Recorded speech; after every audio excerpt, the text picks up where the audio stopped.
Pag open ko nga ng store, puro prop nga yung mga order nga sa akin ng mga customer. Buti na nga lang nga at maagang pumasok nga si Geraldine. Yung prop kasi medyo matagal talaga siyang gawin dahil nga magka-crush pa nga ng ice. Then sasabayan pa ng mga silog meals at snacks. Ayun, sobrang medyo matagal nga siyang gawin kapag kaganon. Hindi ko siya pwedeng solohin na gawin kasi nga matatagalan. Pero maraming beses na rin na nangyari sa akin nga yan na nagsusulo ko kasi nga minsan late na nga pumasok yung dalawa.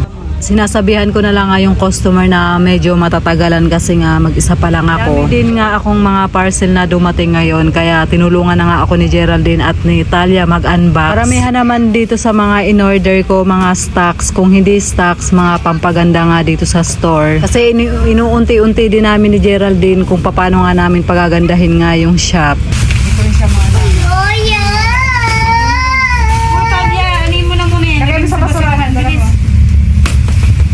Ito, mga spices to ng biryani, kaya hindi ko na i-open. This, yung pang display. Nalagay ko doon. Ayan pang bowl siya Yung mga bulaklak dito. Ayan. Flat siya, pwede siya ilagay sa mga wall. Tapos nalagay ng mga halaman. Ito na siya guys, natatapos siya. Mapagsak na naman. Napagsak niya. Lumuluwag kasi doon.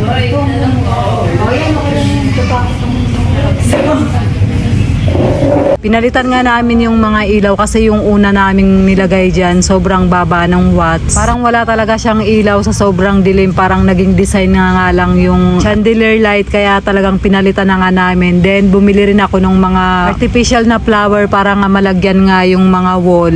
Kasi nga napaka plain nga niya tingnan. Bago din naman may dumating na mga customer nga natapos din naman namin yung mga ginagawa nga namin sa dining area. Dumaan nga dito si Jinea kasama nga yung jowa nga niya at kumain nga sila. So yan na guys, hanggang dito na lang po yung ating video for today. Maraming salamat po sa inyong panonood. Mag-iingat po kayo palagi. God bless and babush!